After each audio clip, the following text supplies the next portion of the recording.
Ada Shalom Bapak Saudara. Shalom. Puji nama Tuhan, Shalom. Shalom. Apa kabar? Semua diberkati luar biasa, amin. Kita bersyukur hari ini berikan kemuliaan buat Tuhan Yesus. Tak terasa kita sudah masuk di minggu terakhir di bulan Juli ya Bapak Saudara. Kita bersyukur Tuhan Yesus baik, Tuhan Yesus mengasihi setiap kita. Kalau kita ada di sini sebagaimana kita ada, semua karena anugerah dan kemurahan Tuhan. Ya sama-sama Bapak Ibu Saudara, kita siapkan hati kita untuk menyembah Tuhan. Kita bersatu hati, kita berdoa. Kami bersyukur Tuhan Yesus, kesempatan demi kesempatan indah Tuhan terus berikan dan anugerahkan buat kami. Kami bersyukur Tuhan atas kebaikan-Mu yang kami nikmati sepanjang hari, sepanjang bulan. Sungguh-sungguh kami bersyukur, kami terus lihat kemurahan perkenanan-Mu Tuhan. Maka ketika kami datang ke tempat ini Tuhan, kami membawa hati kami membawa hidup kami Tuhan di hadapan-Mu. Dan kami membawa setiap pujian penyembahan kami jadi dupa yang harum di hadapan-Mu. Pakai lidah bibir hati kami Tuhan, agar setiap pujian penyembahan kami jadi dupa yang harum di hadapannya Tuhan, menyenangkan hati-Mu. Bahkan setiap kami datang ke tempat ini, kami terlalu percaya Engkau Tuhan yang memberkati roti makanan kami. Engkau Tuhan yang memberkati air minuman kami. Dan Engkau Tuhan yang menjauhkan kami dari segala macam sakit, penyakit, dan mara bahaya. Beracaralah sebebas-bebasnya Tuhan di sesi ini. Kami percaya bahwa mujizat berkat Tuhan tercurah bagi setiap kami secara ajaib. Hanya dalam nama Tuhan Yesus yang siap untuk menyembah Tuhan, sama-sama kita katakan amin. Kita berikan kemuliaan buat Tuhan Yesus. Haleluya. Terima kasih Tuhan Yesus. Kau yang telah memilih setiap kami sebelum dunia dibentuk Tuhan.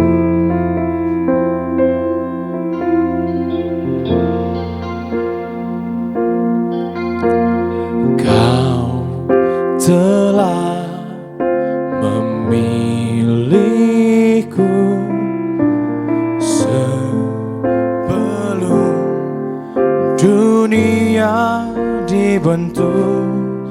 Betapa aku bersyukur padamu, ya Tuhan Allahku. Kau telah memanggilku sebagai alat kerajaan-Mu. Betapa aku bersyukur padamu atas perbuatanmu. Jadikan aku bait suci-Mu yang kudus dan yang tiada bercela. Jadikan aku mesbah doa-Mu bagi keselamatan bangsaku. Kita berikan kemuliaan buat Tuhan Yesus. Terima kasih Tuhan, Engkau memilih kami satu persatu hari ini. Haleluya. Kau telah memilihku sebelum dunia dibentuk. Betapa aku bersyukur padamu, ya Tuhan Allahku. Kau telah memanggilku sebagai alat kerajaan-Mu. Betapa aku bersyukur padamu atas perbuatanmu. Jadikan kami bait suci-Mu. Jadikan aku bait suci-Mu yang kudus dan yang tiada bercela. Jadikan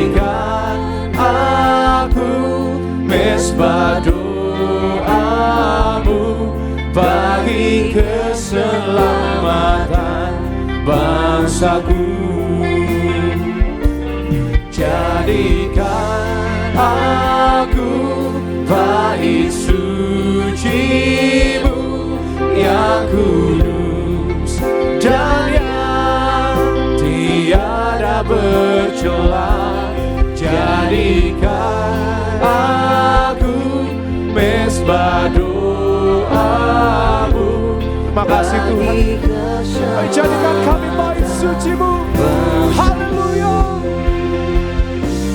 Jadikan aku bait suci-Mu yang kudus dan yang tiada bercela. Jadikan aku. Sama-sama sekali lagi kita mau katakan, jadikan aku bait suci-Mu Tuhan. Yesus Tuhan, jadikan aku bait suci-Mu. Di kami Tuhan datang dalam kekudusan-Mu. Haleluya. Tiada bercela. Jadikan aku mesbah doamu bagi keselamatan bangsaku. Dan mereka boleh bawa Tuhan Yesus. Haleluya. Mari datang pada Tuhan Yesus hari ini. Ini kami Tuhan yang senantiasa dikuduskan menerima anugerah-Mu yang besar Tuhan. Makasih Tuhan Yesus, makasih Tuhan Yesus, makasih Tuhan. Jadikan aku bait suci-Mu yang kudus dan yang tiada bercela. Jadikan aku mesbah doamu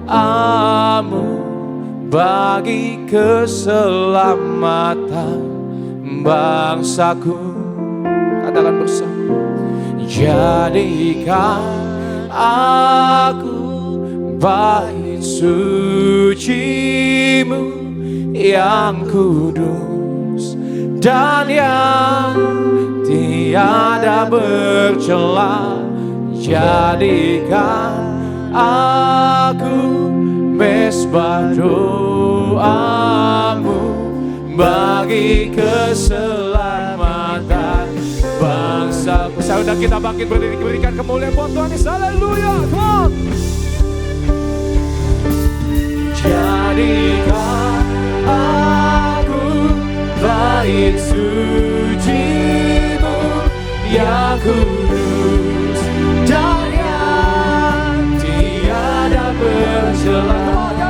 Jadikan aku mesbah doamu. Ayo kami datang Tuhan, kami datang bawa hati kami.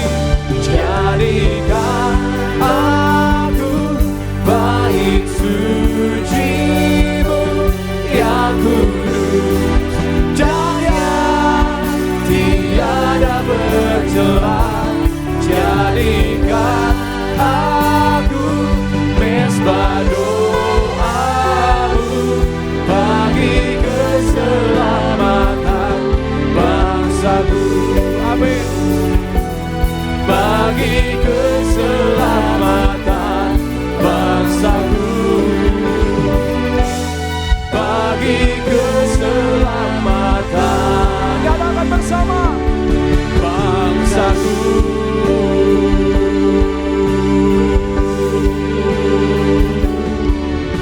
Mereka boleh buat Tuhan Yesus. Haleluya. Haleluya, haleluya.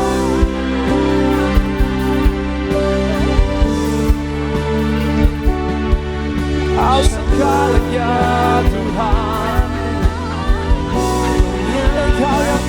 memilih setiap kami, Kau yang memilih setiap kami Tuhan, memanggil setiap kami,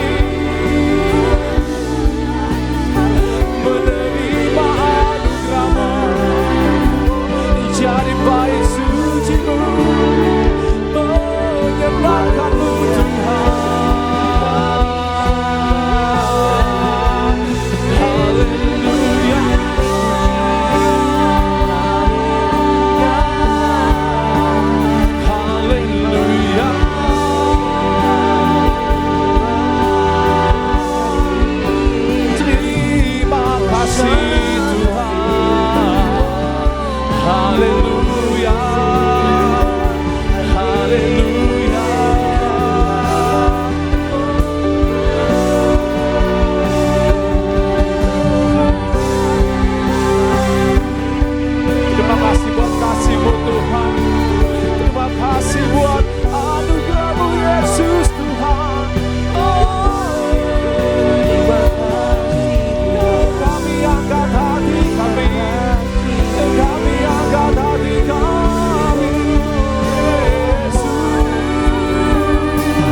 Tujuan kami ada di sini untuk menyenangkan-Mu Tuhan.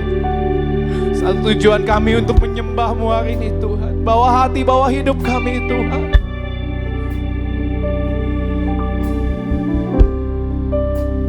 Terima kasih Tuhan Yesus. Terima kasih Tuhan. Terima kasih Tuhan Yesus. Di setiap kami. Terima kasih Tuhan Yesus. Pujian kami dari hati kami yang tulus mengasihi-Mu Tuhan.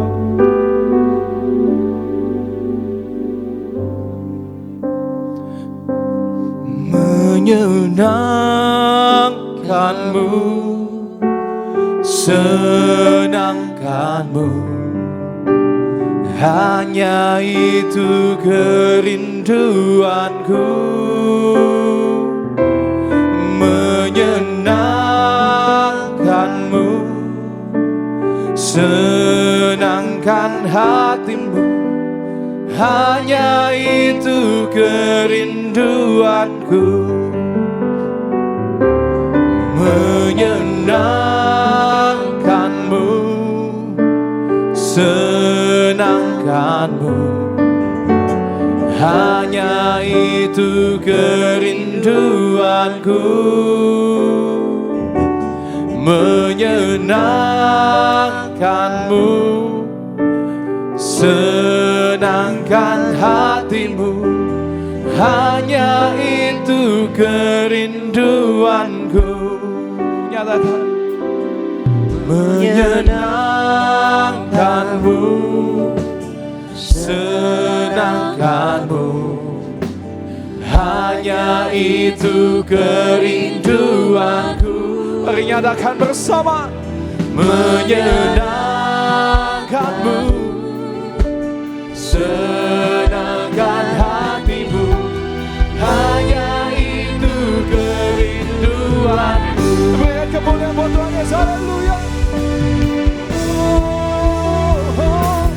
Menyenangkan-Mu, senangkan-Mu, hanya itu kerinduanku. Menyenangkan-Mu, senangkan hati-Mu, hanya itu kerinduanku.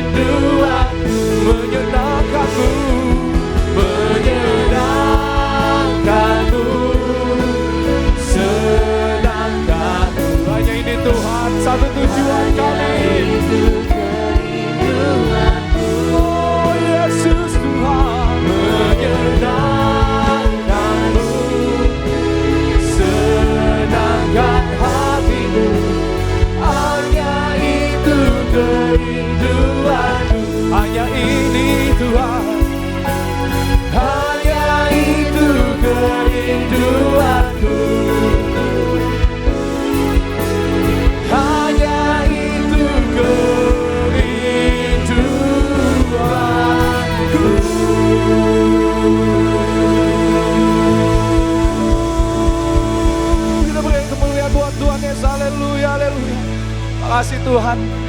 Ini kesempatan indah kami memuji menyembah Tuhan. Kesempatan kami mengingat lagi kebaikan Tuhan. Kesempatan kami mengingat anugerah yang Tuhan berikan buat setiap kami. Terima kasih Tuhan Yesus. Lebih lagi kami bersorak-sorai bagi kemuliaan nama hanya di dalam nama Tuhan Yesus. Kami mengucap syukur yang siap muji Tuhan. Lebih lagi kita katakan. Amin. Berikan kemuliaan buat Tuhan Yesus. Haleluya. Ya bersuka cita di pagi hari boleh lambaikan tinggi tangan kita sama-sama buat Tuhan Yesus. Kasih salam kanan kiri depan belakangmu umat Tuhan. Kasih senyum terbaik pagi hari ini. Katakan selamat hari Minggu.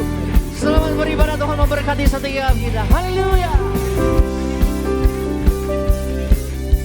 Yang bersuka cita kasih sorak-sorai tepuk tangan bagi nama Tuhan Yesus. Go!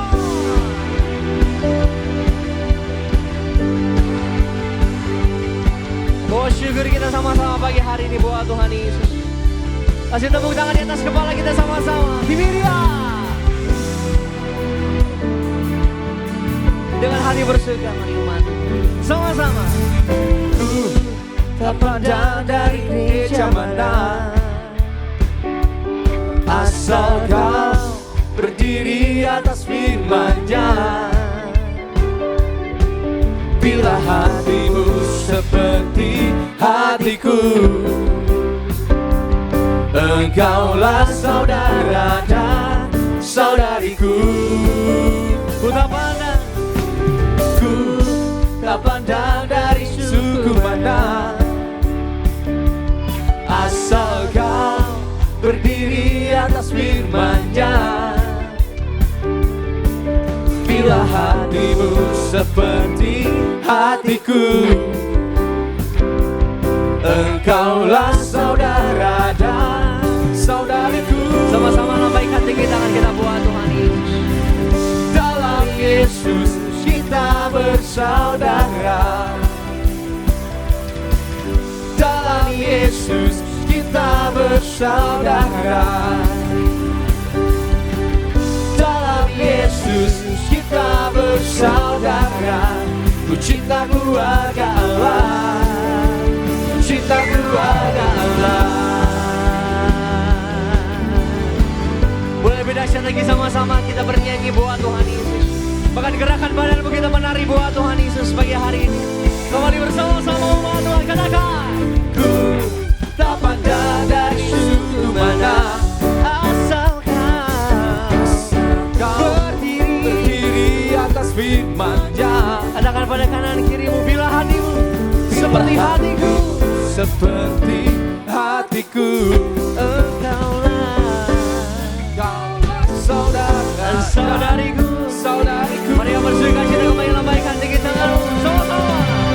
Dalam Yesus kita bersaudara.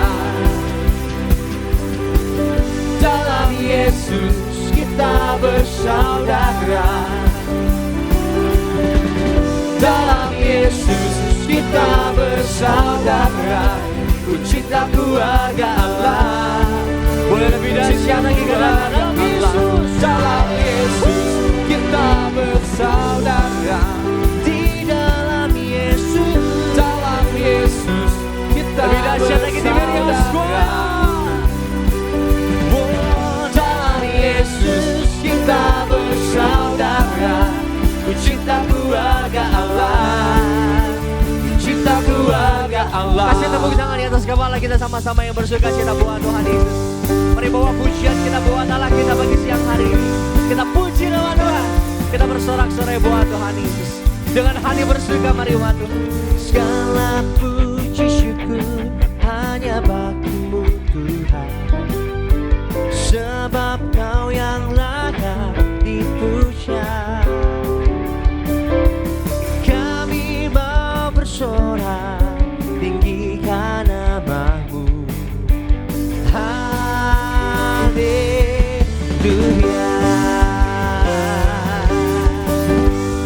Kembali bersama-sama umat Tuhan.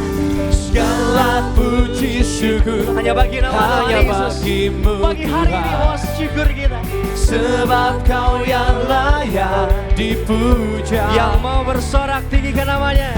Kami mau bersorak tinggikan nama-Mu. Haleluya. Mari satu suara di Biria. Suara haleluya, haleluya.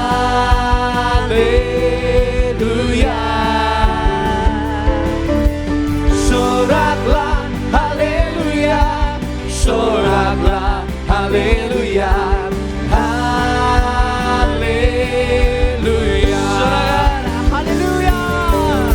Soraklah, haleluya, soraklah, haleluya, haleluya.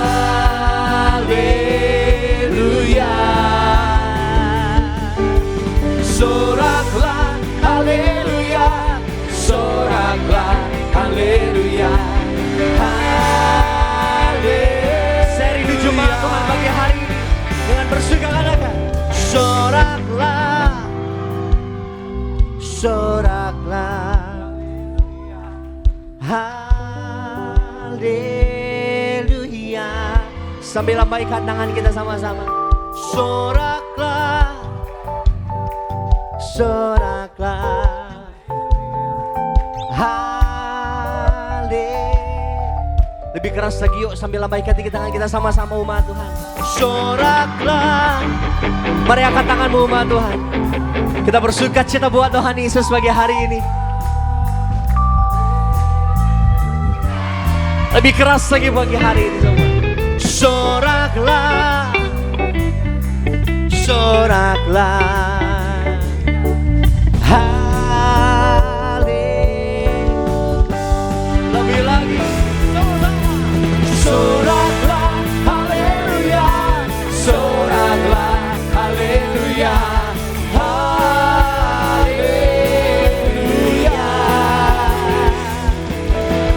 Soraklah, haleluya, soraklah, haleluya, haleluya, haleluya, haleluya. Angkat tangan kita, soraklah, haleluya.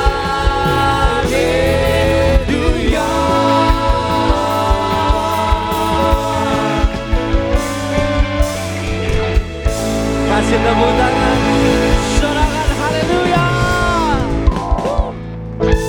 Kita semua percaya ada sukacita Tuhan Yesus nyatakan bagi setiap kita pagi hari ini, amin. Yang percaya kebaikan Tuhan tercurah bagi setiap kita, kasih tepuk tangan di atas kepala kita sama-sama buat Tuhan Yesus. Silakan udah kembali saudaraku yang terkasih dalam nama Tuhan Yesus Kristus. Terpuji nama Tuhan. Mari sama-sama umat Tuhan sebelum kita mau diberkati lebih lagi di pagi hari yang indah ini, mari kita saksikan video highlight khotbah Gembala Sidang kita terkasih Ibu Pendeta Darniati Pariaji dengan tema memahami kedaulatan Allah pada masa sukar atau krisis. Jemaat Tuhan, selamat menyaksikan.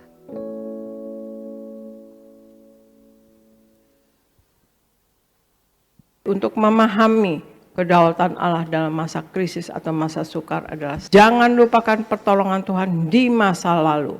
Mengingat pertolongan Tuhan adalah karya Tuhan serta kasih-Nya di masa kesesakan akan menguatkan iman pengharapan kita dan percaya pada waktunya Dia akan menolong kita. Jangan panik dalam mengambil keputusan dan percaya kepada Tuhan Yesus. Jangan pernah lupakan dan sadari jati diri kita sebagai anak-anak Tuhan. Percaya bahwa Tuhan Yesus menjaga kita, maka kita akan tetap dapat menjaga kasih kita terhadap Tuhan Yesus dan kepada sesama. Jangan remehkan firman Tuhan. Jangan pernah menyepelekan apa yang Tuhan sampaikan melalui hamba-hambanya. Dan kita fokus kepada Tuhan Yesus dan suaranya. Sebab firman Allah mengandung janji dan pengharapan bagi orang yang percaya kepada Tuhan Yesus. Terpuji nama Tuhan Yesus Kristus. Untuk video lengkap khotbah Gembala Sidang kita terkasih Ibu Pendeta Darniati Pariaji dapat selengkapnya jemaat Tuhan saksikan di YouTube channel Gereja Tiberias Indonesia. Tuhan memberkati setiap kita. Mari sama-sama sebelum kita mau diberkati kebenaran firman Tuhan, kita mau terima, kita mau dengar terlebih dahulu suara gembala yang ditulis langsung oleh Gembala Sidang Gereja Tiberias Indonesia yang terkasih Ibu Pendeta Darniati Pariaji. Saya akan bacakan suara gembala bagi seluruh jemaat Tuhan di pagi hari ini. Suara Gembala edisi Minggu 28 Juli 2024 dengan tema bagaimana untuk hidup sepenuh-penuhnya di dalam Tuhan. Kita masuk di Romawi yang pertama, doa pembukaan. Tuhan Yesus, Engkau yang berkata agar kami selalu berjaga-jaga, hidup kudus dan selalu hidup dalam pertobatan untuk menyambut kedatangan-Mu yang kedua kali. Berkati kami semua agar senantiasa hidup dalam kekudusan, agar kami semua menjadi warga sorga, agar kami semua berkumpul di bumi, berkumpul di sorga. Dalam nama Tuhan Yesus, haleluya, amin. Romo yang kedua, bagaimana untuk hidup sepenuh-penuhnya di dalam Tuhan? Ada 4 hal bagaimana untuk kita hidup sepenuh-penuhnya di dalam Tuhan. Yang pertama, selalu berdoa.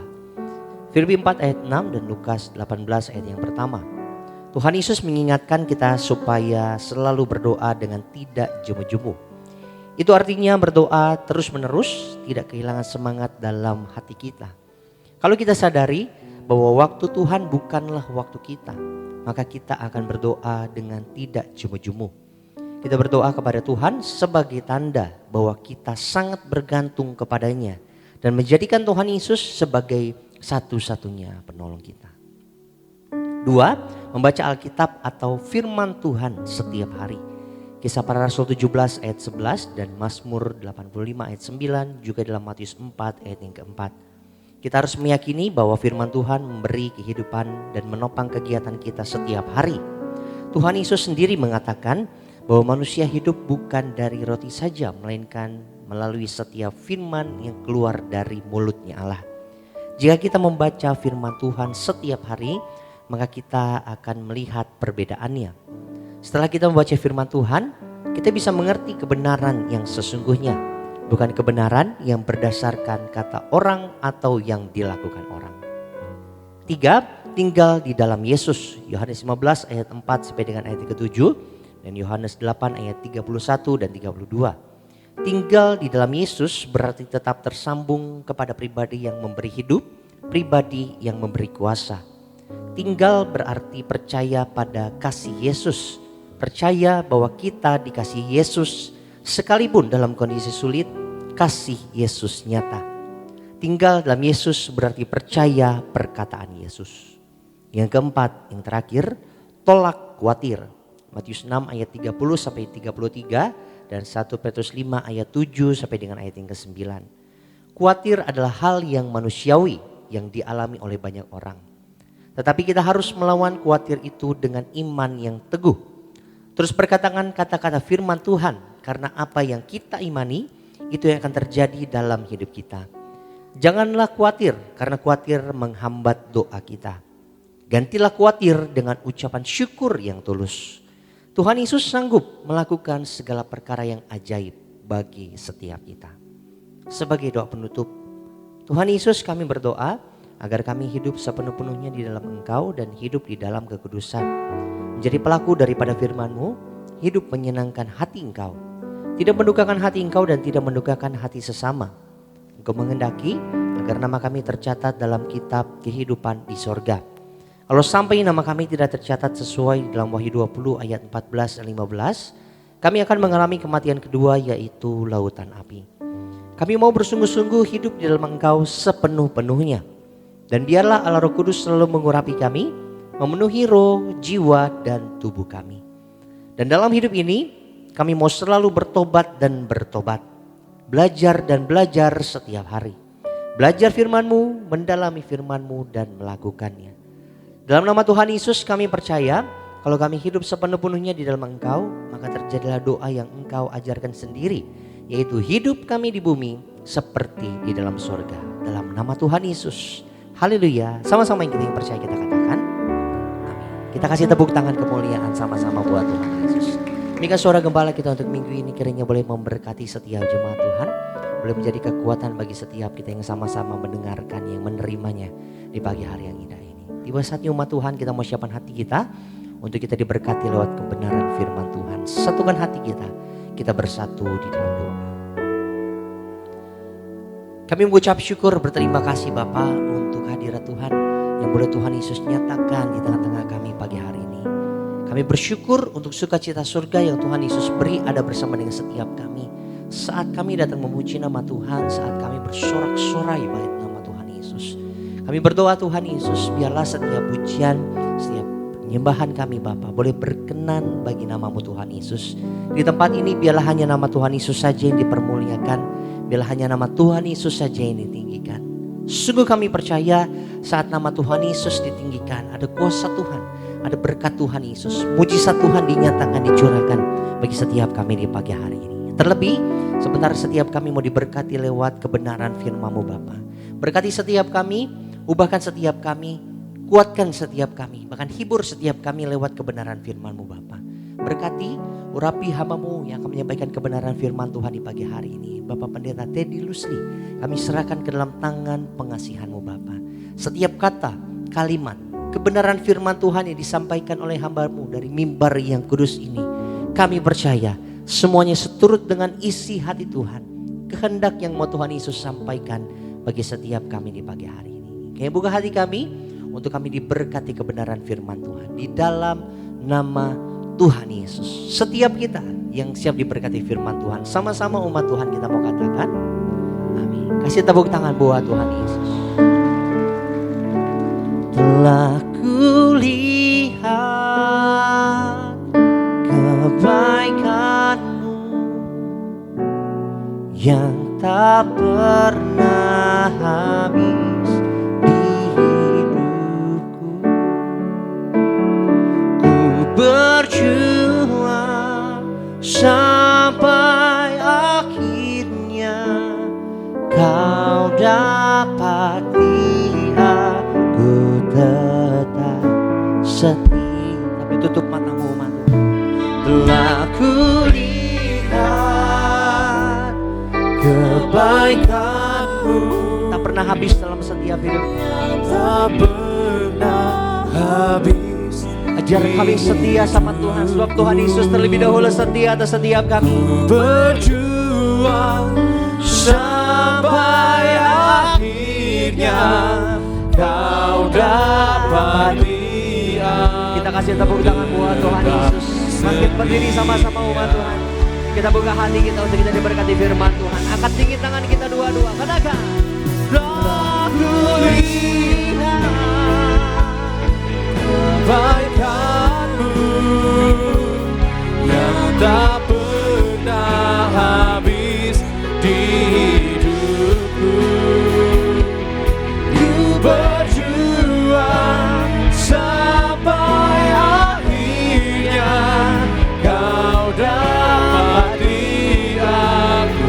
Mari sekali lagi sama-sama umat Tuhan di Berias dengan hati bersyukur katakan, tak kulihat kebaikan-Mu yang tak pernah habis di hidupku. Ku berjuang sampai akhirnya Kau dapati aku tetap setia. Ku berjuang sampai akhirnya Kau dapati aku tetap setia. Yang mau setia sama Tuhan, angkat tangan kita. Ku berjuang sampai akhirnya Kau dapati aku tetap setia.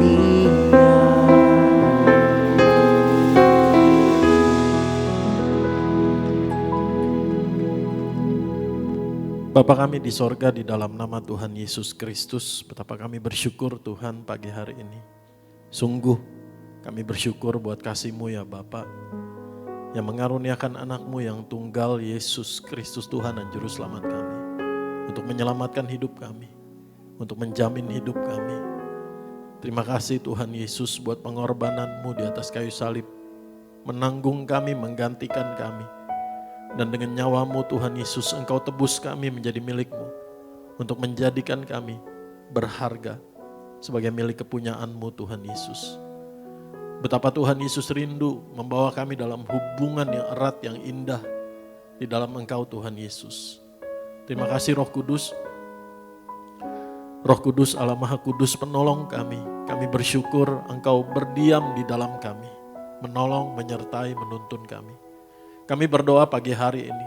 Tuhan Yesus mengaruniakan kami. Untuk kami merenungkan, belajar kebenaran firman-Mu Tuhan Yesus. Bawa kami Tuhan Yesus. Untuk kami semakin mengenal hati-Mu Tuhan. Untuk kami semakin mengerti maksud rencana-Mu Tuhan dalam hidup kami. Untuk kami bisa mengenakan pikiran Kristus dan dipenuhi dengan kasih Tuhan Yesus Kristus. Bawa kami Tuhan Yesus dengan pertolongan Roh Kudus. Allah Roh Kudus tolong kami untuk kami mengerti dan bersyukur betapa kayanya dalamnya firman-Mu Tuhan Yesus. Urapi hamba-Mu Tuhan Yesus dalam segala keterbatasannya. Firman-Mu Tuhan Yesus yang tidak terbatas dan berkuasa dinyatakan bagi setiap kami. Untuk membentuk kami, memberkati kami, menyelamatkan kami. Dan menjadikan kami apa yang Tuhan Yesus mau kami jadi seturut kehendak-Mu Tuhan. Ampuni kami Tuhan Yesus atas segala dosa dan kesalahan kami. Kami percaya oleh darah Tuhan Yesus kami diampuni, kami dibenarkan. Menjadi orang benar Tuhan Yesus, kami disucikan, kami disempurnakan. Di dalam nama Tuhan Yesus, di mana Injil Tuhan Yesus diberitakan. Di situ Tuhan Yesus turut bekerja, meneguhkan firman-Mu dengan tanda dan mujizat-Mu Tuhan terjadi di tempat ini. Di dalam nama Tuhan Yesus kita katakan, amin. Shalom saudara, mari silakan duduk. Minggu ini kita skip dulu melihat Tuhan Yesus dalam perjanjian lama. Kita akan belajar surat Tuhan Yesus kepada jemaat di Laodikia. Amin. Mari kita buka di dalam Wahyu pasal yang ketiga, ayat 14 sampai ayat 22. Wahyu pasal 3 dan kita akan belajar, saya nggak tahu keburu apa enggak, dari satu perikop ini, tapi kita akan selesaikan. Kita akan belajar melihat dari sisi teks biblikanya, kita akan melihat dari historisnya, kita akan melihat dari budayanya, culture-nya, dan yang juga penting adalah kita melihat dari arkeologinya. Sehingga ketika Tuhan menyampaikan firman-Nya kepada jemaat di Laodikia, apa yang terjadi pada saat itu? Apa yang terjadi pada zaman itu? Kenapa Tuhan memilih kata-kata yang disampaikan dengan kata-kata demikian? Amin. Karena begitu khasnya kepada jemaat yang terjadi di zaman itu. Amin. Sehingga saudara dan saya bisa menangkap, bisa mendapatkan apa yang menjadi hatinya Tuhan. Maksud sesungguhnya kebenaran firman Tuhan yang bukan hanya berkembang karena penafsiran pribadi, lepas pribadi, pandangan teologi-teologi, tapi kepada aslinya Tuhan itu maunya apa, tujuannya apa beri surat itu kepada jemaat di Laodikia. Mari kita lihat di dalam Wahyu pasal yang ketiga ayat 14 sampai ayat yang ke-22. Dan tuliskanlah kepada malaikat jemaat di Laodikia. Kenapa kepada malaikat? Kenapa enggak kepada orang-orang jemaat di Laodikia? Amin. Inilah firman dari Amin, saksi yang setia dan benar, permulaan dari ciptaan Allah. Kenapa Tuhan menyatakan dirinya amin, saksi yang setia dan benar hanya kepada jemaat di Laodikia? Enggak kepada jemaat di Efesus, enggak kepada jemaat di Smyrna, enggak kepada jemaat di Tiatira, kepada 6 surat yang lain. Tapi kenapa secara khusus kepada jemaat di Laodikia dia menyatakan aku amin. Aku saksi yang setia dan benar. Amin. Terus permulaan, terus berikutnya ayat yang 14 dulu. Wahyu pasal yang 3, 14. Permulaan dari ciptaan Allah. Nah, ada banyak orang, saksi-saksi tertentu yang depannya huruf Y, saksi Y, titik. Mereka akan mengatakan kepada saudara untuk menggoncangkan iman saudara. Kalau Alkitab bahasa Indonesia katakan bahwa Yesus adalah permulaan dari ciptaan Allah, berarti Yesus adalah ciptaan. Mereka akan mengatakan, menggoncangkan iman saudara bahwa Yesus bukan Allah. Karena Alkitabmu menulis permulaan dari ciptaan Allah. Lalu kalau saudara bilang, tapi di terjemahan Indonesia yang baru, TB2, kalau saudara ada bawa terjemahan Indonesia yang baru, TB2, di situ ditulis bukan lagi permulaan tetapi sumber dari ciptaan Allah. Lebih tepat maknanya. Amin. Lalu mereka akan mengatakan berarti Alkitab kamu keliru. Alkitab kamu dulu salah. Jadi kalau salah di satu ayat maka menganggap semuanya salah, keliru. Lalu bagaimana saudara mempertahankan iman saudara? Bagaimana saudara bisa memberi jawab kebenaran yang surut kebenaran firman Tuhan, bahkan menjadi berkat, amin, dan tidak tergoncangkan. Nanti kita akan pelajari. Apa artinya dari kata permulaan di dalam bahasa aslinya, amin. Kenapa Tuhan pakai kata itu? Mari kita lihat ayat yang ke-15. Ayat yang ke-15, Wahyu pasal 3 ayat 15, masih terus di teks Alkitab. Aku tahu segala pekerjaanmu, engkau tidak dingin dan tidak panas. Alangkah baiknya jika engkau dingin atau panas. Amin. Saya tidak menyinggung siapapun, hamba Tuhan manapun. Tetapi kenapa Tuhan Yesus katakan bahwa aku tahu segala pekerjaanmu, engkau tidak dingin dan tidak panas. Alangkah baiknya jika engkau dingin atau panas. Amin. Lalu ayat 16 katakan, ayat 16, jadi karena engkau suam-suam kuku dan tidak dingin atau panas, aku akan memuntahkan engkau dari mulutku. Seringkali kita menangkap ayat ini, kita mengartikan ayat ini, oh Tuhan tuh begitu kejamnya ya. Tuhan tuh begitu tegasnya. Suam-suam kuku dimuntahin.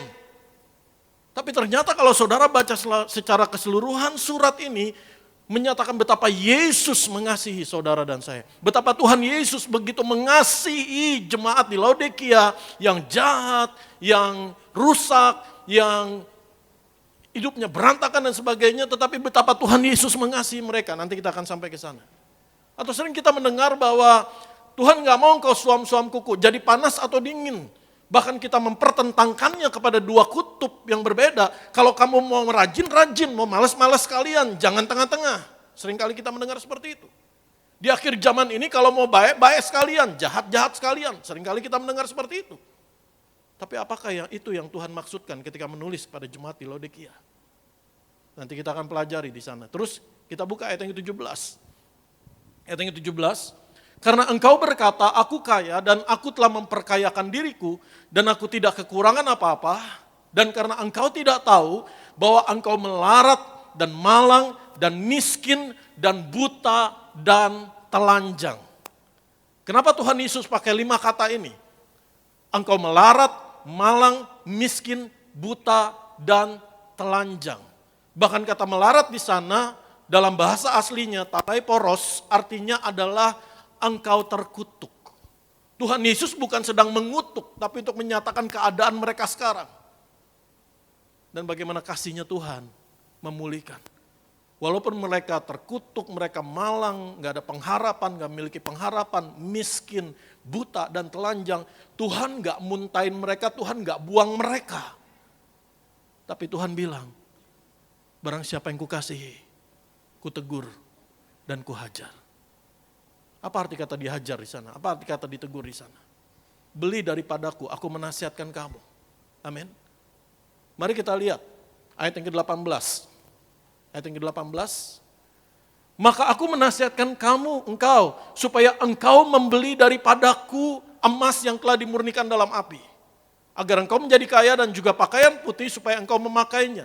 Agar jangan kelihatan ketelanjanganmu yang memalukan. Lagi minyak untuk melumas matamu supaya engkau dapat melihat. Kalau Tuhan Yesus bilang sama mereka, engkau melarat, engkau malang, engkau buta, engkau miskin, engkau telanjang, bahkan baju aja gak punya, gimana mereka bisa membeli dari Tuhan Yesus? Apa yang harus mereka bayar? Amin. Saudara nangkep di sini?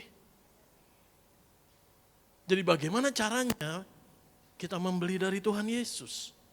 Kalau kita nggak punya apa-apa. Dan bagaimana itu bisa kita terima dan menjadi milik kita. Amin. Lalu kenapa Tuhan Yesus mengatakan beli daripadaku emas, pakaian putih, dan salep, ointment, minyak untuk matamu. Tuhan pakai kata-kata ini karena kekasan Laodikia pada zaman itu. Amin. Kalau kita bicara misalkan satu daerah, Garut lah, itu terkenal orang yang jago potong rambut di sana. Atau Laodikia misalkan. Itu pada zaman itu terkenal sebagai penghasil pakaian tekstil yang terbesar dan terbaik. Termasuk juga Kolose. Jadi Tuhan pakai konteks itu, pakaian. Kenapa Tuhan pakai konteks yaitu kepada jemaat di Laodikia mengenai dingin, panas, suam-suam kuku, aku akan memuntahkan engkau. Amin.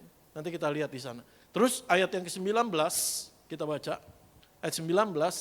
Barang siapa kukasihi, ia kutegur dan kuhajar. Sebab itu relakanlah hatimu dan bertobatlah. Saudara bayangin. Amin. Yang harusnya dimuntahin dibuang. Tapi Tuhan bilang, aku menunggu di depan pintu mengetuk. Barang siapa membukakan pintu mendapatkan aku akan makan bersama-sama dengan dia. Dan dia bersama-sama dengan aku. Tuhan Yesus sudah dikecewain, Tuhan Yesus sudah disakitin, Tuhan Yesus sudah dilukain. Tapi dia yang nunggu di depan pintu. Untuk hubungan itu dipulihkan. Jadi tema dari surat Laodikia adalah pemulihan hubungan yang dari Tuhan. Bukan suatu ancaman, bukan suatu kekasaran dari Tuhan, aku muntahin kamu. Kamu harus panas atau dingin. Enggak. Tapi secara keseluruhannya, mari kita lihat ayat yang ke-20. Ayat yang ke-20. Lihat aku berdiri di muka pintu dan mengetuk. Jika ada orang yang mendengar suaraku dan membukakan pintu, aku akan masuk mendapatkannya. Aku akan makan bersama-sama dengan dia dan ia bersama-sama dengan aku. Mereka yang menyebut dirinya jemaat Tuhan, tapi menempatkan Yesus di luar, bukan di dalam. Membiarkan Yesus di luar, bukan di dalam. Saya bersyukur walaupun saya juga melakukannya, menafsirkan Alkitab kadang-kadang bukan kepada maksud aslinya, itu sebabnya perlu belajar juga saudara. Tapi kuasa firman Tuhan bekerja. Seringkali kita dengar, ada banyak orang memakai ayat ini untuk apa? Panggilan pertobatan kepada orang yang belum percaya. Lihat aku berdiri di muka pintu mengetuk. Barang siapa membukakan pintu, aku akan mendapatkan dia. Tapi kalau saudara baca konteksnya, ini buat kepada jemaat Tuhan yang sudah percaya, betul? Kenapa? Nanti kita lihat sana. Ayat yang ke-21. Nanti kita lihat terus, saya juga nggak tahu keburu apa enggak. Barang siapa menang, ia akan kududukan bersama-sama dengan aku di atas tahtaku. Sebagaimana aku pun telah menang dan duduk bersama-sama dengan Bapakku di atas tahtanya. Kenapa isu tahta yang diangkat? Didudukan di atas tahta artinya juga diberikan mahkota, walaupun nggak ditulis di sana. Ayat yang ke-22. Ayat yang ke-22. Siapa bertelinga, hendaklah ia mendengarkan apa yang dikatakan Roh kepada jemaat. Nanti kita akan belajar secara teks dari bahasa aslinya, tapi saya nggak terlalu teknis, saudara. Amin. Saya minta pertolongan Roh Kudus untuk bisa sesederhana mungkin menyajikan kepada saudara, karena ini bukan kelas teologi. Amin. Mari kita lihat dulu arkeologinya Laodikia dan sejarahnya. Sehingga ketika saudara nanti baca teks ini, saudara akan ngerti, oh kenapa Tuhan Yesus pakai kata-kata ini, kalimat ini, dengan kekasannya Laodikia, sehingga pada saat mereka mendengar, mereka langsung nangkep karena itu adalah sehari-hari yang mereka jumpai. Amin. Ada gambarnya, tolong ditampilkan. Kenapa surat Laodikia adalah surat yang terakhir? Karena memang berdasarkan urutan surat itu, yaitu kepada jemaat di Efesus, di Smyrna, di Pergamus, di Tiatira, di Sardis, di Philadelphia, dan Laodikia, itu memang ketika Yohanes menyampaikan surat-surat ini, pembawa surat ini berjalan urutan saudara. Dan kota Laodikia adalah yang terakhir. Amin. Lalu mari kita lihat slide berikutnya, gambar berikutnya. Ini kota Laodikia. Slide berikutnya. Sekarang kota itu udah punah, hanya reruntuhan saja. Kenapa punah? Karena pertama, ulah manusia, karena peperangan. Yang kedua, karena bencana alam. Jadi ketika terjadi bencana, biasanya gempa bumi, maka ada waktu kota itu dibangun kembali. Tapi kan pada saat itu terjadi penjajahan demi penjajahan, penjajahan demi penjajahan. Dari penjajahan Yunani lalu berpindah menjadi penjajahan Romawi. Sehingga orang yang menjajah ini terjadi ketika terjadi gempa, lalu penduduknya mulai pindah ke kota-kota lainnya yang lebih aman, dan kota itu tidak dibangun kembali karena ongkosnya mahal. Karena penjajah nggak mikirin buat ngebangun kalau ongkosnya mahal. Sehingga akhirnya kota itu punah. Terus berikutnya, nah ini reruntuhannya. Yang menarik adalah kota Laodikia ini punya 4.500 toko atau pasar yang disebut dengan kata agora dalam bahasa Yunaninya. Itu sebabnya Tuhan Yesus pakai kata beli daripadaku, agorasai. Karena ini mereka sehari-hari, aktivitas mereka sehari-hari. Jadi mereka langsung ngerti apa yang maksudnya Tuhan. Buat saudara dan saya mungkin nggak ngerti kalau kita nggak ngerti arkeologinya, kita nggak ngerti historinya. Kenapa Tuhan Yesus bilang beli daripadaku? Karena ini bicara suatu hubungan, amin. Karena tempat pasar mereka bukan seperti pasar kita sekarang, tapi tempat pasar mereka itu sacred, suci. Karena ada tempelnya. Jadi mereka bukan hanya beraktivitas, transaksi, tetapi menekankan relational. Jadi ketika Tuhan Yesus ngomong beli daripadaku, bukan sekedar jual beli, tapi Tuhan mau ada hubungan dengan saudara dan saya. Amin. Tuhan yang pulihin hubungan yang rusak. Tuhan yang berinisiatif. Tuhan yang menasehatkan. Tuhan yang kasih. Tuhan yang nunggu di depan pintu. Tuhan yang tegur. Amin. Tuhan yang didik. Tuhan yang bentuk kita. Untuk membawa kita dalam hubungan yang indah dengan Tuhan Yesus. Menang dan didudukan di atas tahtanya Tuhan Yesus. Amin. Mari kita lihat slide berikutnya. Ada 2 teater, West Theater dan East Theater di sana. Lalu ini gambarnya, terus berikutnya. Dan ini reruntuhan dari gereja pada zaman itu. Nah, ini yang menarik. Terus berikutnya, ditemukan juga saluran pipa.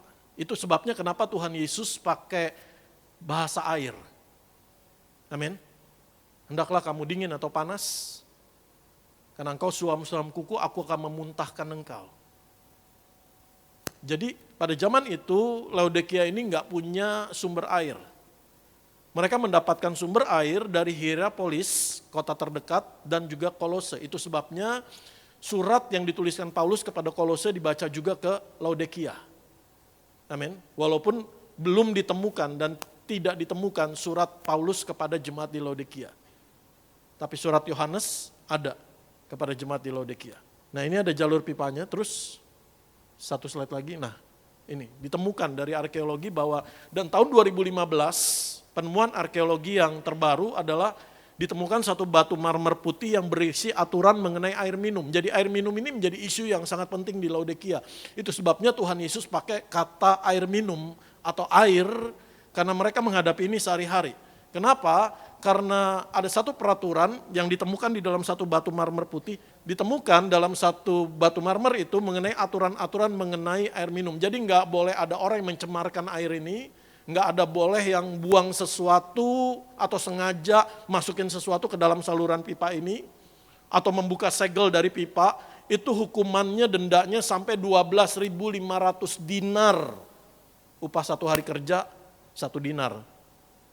Jadi hukumannya itu puluhan tahun. Keras sekali hukuman mengenai air. Kenapa? Karena air menjadi begitu penting buat mereka karena mereka nggak punya air. Amin. Dan air ini bukan berkaitan dengan suhu atau temperatur yang kita pakai untuk mandi, tapi dalam konteksnya Tuhan Yesus minum. Sehingga air yang suam-suam kuku itu dimuntahkan. Nanti kita akan sampai sana. Kenapa dimuntahkan? Kita lihat dulu. Dan juga ditemukan di tahun di slide berikutnya, dalam tiang-tiang gereja itu Laodikia mencapai puncaknya perkembangan kekristenan di sana dalam 400 tahun Masehi. Surat Yohanes pada Laodikia ditulis 95 Masehi. Artinya butuh waktu 305 tahun.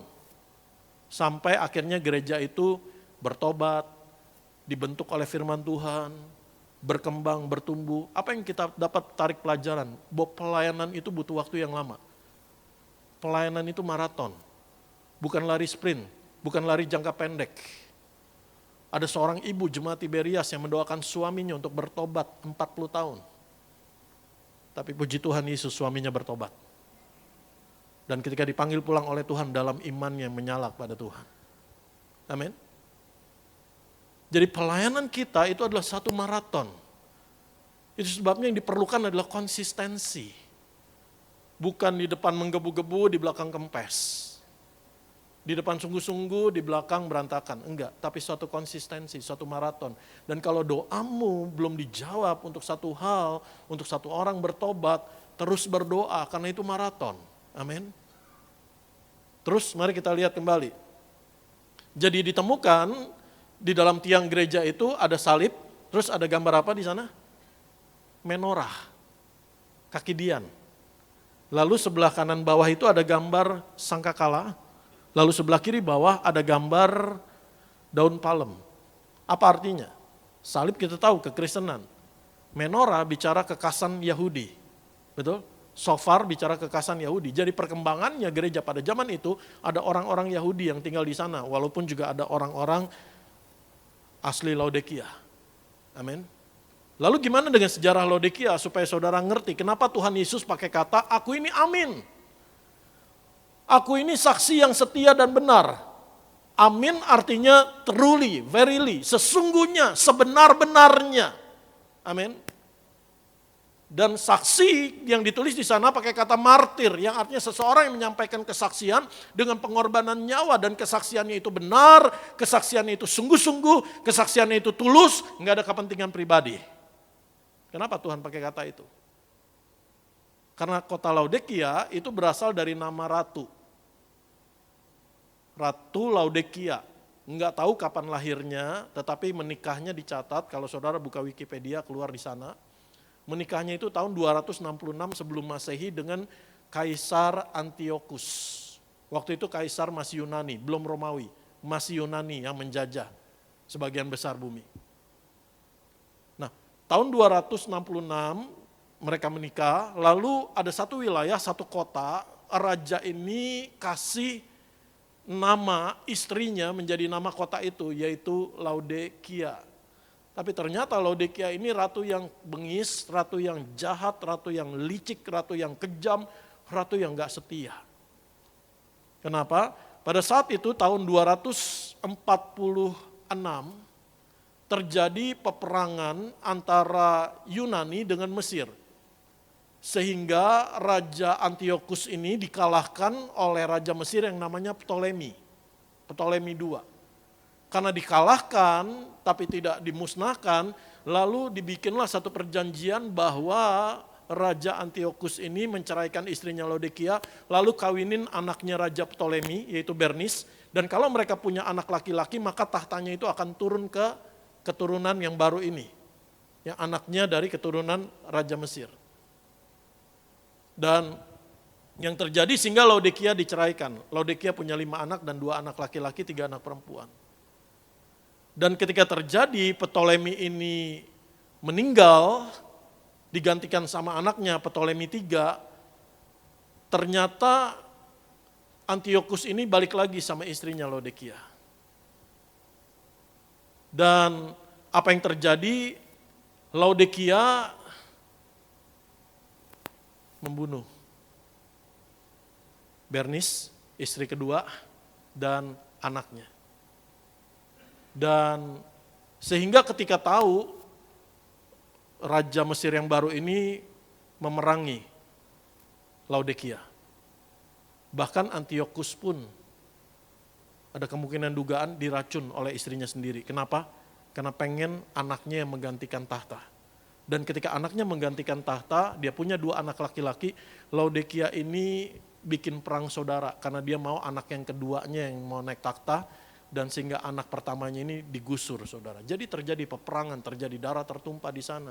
Terjadi ketidaksetiaan, terjadi kepentingan mengorbankan orang lain, nggak bisa dipercaya, seorang istri yang nggak bisa dipercaya suaminya, seorang ibu yang nggak bisa dipercaya anaknya. Ini yang terjadi pada zaman itu. Sehingga ketika Tuhan Yesus ngomong kepada jemaat di Laodikia, mereka tahu apa yang terjadi di masa lalu yang kelam itu. Tuhan ngomong pada mereka, aku ini saksi yang setia. Kamu bisa percaya kepadaku. Firmanku benar-benar sungguh-sungguh, bukan seperti ratumu, bukan seperti pendiri kotamu yang gak bisa dipercaya, yang gak setia, yang ngorbanin banyak orang demi kepentingannya diri sendiri, tapi aku mengorbankan diriku, saksi martir buat kamu. Katakan amin. Saudara bisa nangkep di sini kenapa Tuhan Yesus pakai kata-kata itu. Sehingga jemaat di Laodikia ini langsung nangkep. Oh iya ya, amin. Mari kita lihat ayat yang ke-14. Ayat yang ke-14. Kepada malaikat, to angelo dalam bahasa Yunaninya. Kenapa disebutkan demikian? Kepada malaikat. Kenapa enggak ditulis kepada jemaat? Kepada orang-orang yang ada di Laodikia. Tapi kenapa ditulis kepada malaikat? Karena secara arkeologi, secara historis, secara budaya, pada zaman itu, walaupun ada orang-orang Kristen di sana, tinggal di sana, tapi masih minoritas, pada zaman itu orang itu menyembah makhluk spiritual. Orang itu menyembah dewa-dewa, menyembah dewi-dewi. Patung-patung Apollo, Artemis banyak didirikan di sana. Dan ketika Tuhan ngomong kepada jemaat malaikat di Laodikia, Tuhan Yesus mau kasih tahu, malaikat itu adalah utusan, malaikat itu adalah bawahan. Amin. Jadi Tuhan Yesus menempatkan kita, Tuhan Yesus, kita, ciptaannya, manusia ciptaannya, jemaat di Laodikia, baru malaikat. Amin. Karena malaikat itu suruhan, messenger, bawahan.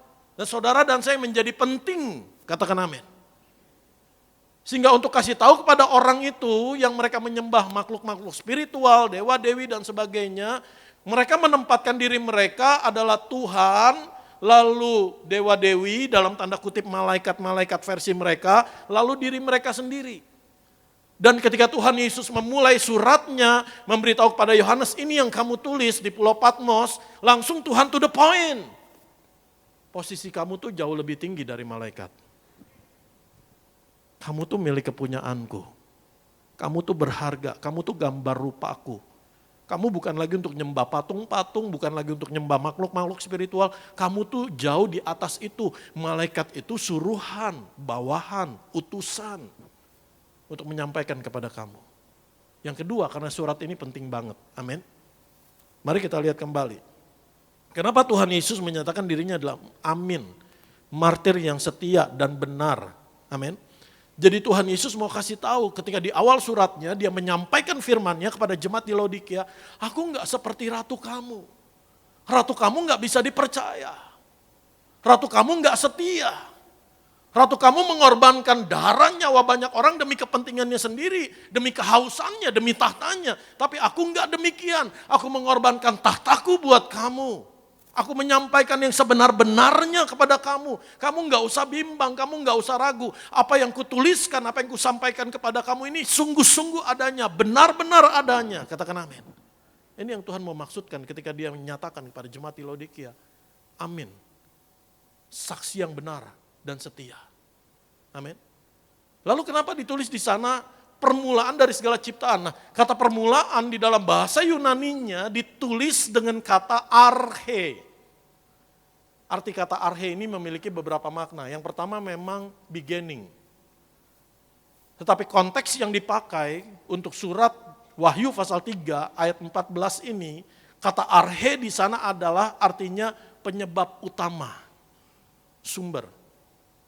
Karena firman Tuhan juga katakan, segala sesuatu dijadikan oleh Dia, oleh Kristus. Tanpa Dia tidak ada sesuatu pun yang telah jadi, katakan amin. Jadi Yesus itu bukan permulaan dari ciptaan, artinya ciptaan, sehingga orang mengatakan bahwa Yesus bukan Allah. Tapi kata arche di sana, di dalam bahasa aslinya, di dalam bahasa Yunaninya adalah penguasa. Memiliki kuasa yang paling tinggi, otoritas yang paling tinggi, pengatur, sumber dari segala-galanya. Ini maksudnya kata arche, sehingga ketika saudara ketemu dengan orang-orang, saksi tertentu yang berusaha menggoncangkan iman saudara, saudara bisa memberi jawab. Kata permulaan di sana dalam bahasa aslinya ditulis dengan kata arche yang artinya adalah penyebab utama atau sumber dari semuanya. Amin. Jadi Yesus bukan ciptaan, Yesus adalah Allah yang menciptakan. Katakan amin. Saudara enggak goyang di sana. Mari kita lihat kembali. Jadi Tuhan mau kasih tahu ketika dia ngomong, aku ini amin, aku ini martir yang setia, yang benar. Aku ini berkuasa.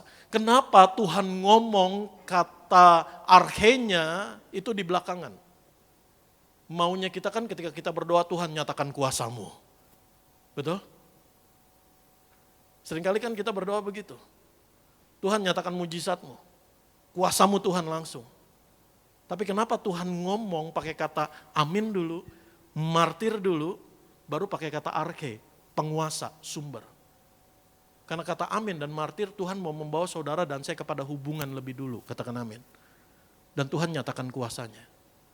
Seringkali kita maunya kuasanya dulu, hubungan belakangan. Dan saya percaya kalau engkau ada dalam hubungan yang erat dengan Tuhan, pasti kuasa Tuhan Yesus ada padamu. Pasti kuasa Tuhan Yesus menyertaimu. Itu sebabnya di kitab Kisah Para Rasul dicatat, anak-anak Skewa mengusir setan dalam nama Tuhan Yesus, malah diserang balik. Bukan nama Yesus gak berkuasa, tapi karena mereka gak punya relationship. Kalau saudara punya relationship yang erat dengan Tuhan, gak perlu panggil pendeta. Bahkan mungkin relationshipmu dengan Tuhan jauh lebih erat daripada para pendeta. Mohon maaf saya tidak menyinggung diri saya sendiri. Dan tidak menyinggung siapapun, amin. Kalau engkau punya hubungan yang erat dengan Tuhan, engkau gak perlu ketakutan, Pak ada doa pelayanan pelepasan, hubungin hamba Tuhan. Engkau punya hubungan yang erat dengan Tuhan, kuasa Tuhan menyertaimu. Dan ketika engkau mendoakan orang itu pasti dilepaskan. Beri kemuliaan buat Tuhan Yesus Kristus. Amin. Ini yang Tuhan mau membawa saudara dan saya dalam hubungan yang erat dengan Tuhan. Tadinya kan kita gak perhatiin, saya juga gak perhatiin, saya juga gak ngerti. Sampai saya sendiri juga diajar. Kenapa Tuhan pakai kata amin, martir, baru pakai kata arche yang berkaitan dengan kuasa. Tuhan Yesus juga mau kasih tahu kepada jemaat di Laodikia, masa lalu kamu kelam. Pemimpin kamu kelam. Tapi aku punya masa depan yang indah buat kamu, katakan amin. Bahkan mereka sedang hidup dalam kekelaman pada saat itu. Tapi aku membawa kamu dalam hubungan, aku amin, aku martir yang berkorban bagi kamu, amin. Yang ngetuk pintu kamu, yang nungguin kamu, yang mau makan sama kamu, yang mau punya hubungan dengan kamu, mau memberi kamu apa yang kamu butuhkan, amin. Tuhan mau punya hubungan itu untuk memberikan kita masa depan yang penuh kemenangan. Jadi apa yang Tuhan ngomong sama Laodikia, Tuhan mau ngomong sama saudara dan saya. Mungkin masa lalumu kelam.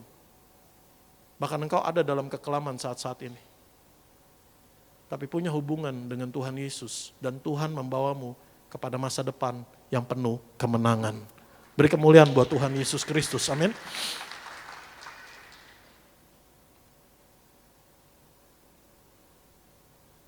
Kenapa Tuhan pakai kata, aku ini saksi yang setia dan benar. Tuhan mau ngomong begini, manusia berubah karena waktu, karena kepentingan, karena keinginan, karena keuntungan. Tapi Tuhan Yesus tidak berubah. Dia tetap sama, dulu, kemarin, hari ini, sampai selama-lamanya. Hanya satu kepentingan Tuhan Yesus, membawa saudara dan saya hidup kekal di sorga bersama dengan Dia. Hanya satu keuntungan Tuhan Yesus, punya hubungan yang erat dengan saudara dan saya. Sebagai milik kepunyaannya. Amin. Dia gak punya kepentingan pribadi, dia gak memikirkan keuntungan pribadi. Sebagaimana Ratu Laodikia, ngorbanin orang, tumpahin darah, hanya untuk kepentingannya, keuntungannya. Dan ini yang terjadi di jemaat Laodikia. Mereka hanya transaksional. Bagaimana mereka, keuntungan mereka, kepentingan mereka, itu sebabnya dikatakan mereka kaya. Mereka memperkaya diri, mereka tidak kekurangan apa-apa. Dan kondisi yang seperti ini, yang semua serba nikmat, akhirnya iman gak bertumbuh. Akhirnya kedewasaan gak tumbuh. Karena selalu kondisi yang sangat nyaman, mereka memikirkan kepenuhan fisik mereka, padahal rohani mereka kering. Supaya hari ini menjadi pesan buat saudara dan saya, bahwa hubungan dengan Tuhan Yesus jauh di atas segalanya. Ketika engkau punya hubungan yang erat dengan Tuhan, berkat Tuhan pasti mengikutimu. Katakan amin. Seringkali yang kita menjadi ukuran kesetiaan Tuhan adalah bagaimana Tuhan memberkati kita secara jasmani. Tapi sesungguhnya kesetiaan Tuhan terbukti ketika hidup saudara dan saya berbalik, bertobat, dan mengalami kemenangan yang dari Tuhan. Amin. Berkat tidak selalu melambangkan kesetiaan Tuhan Yesus.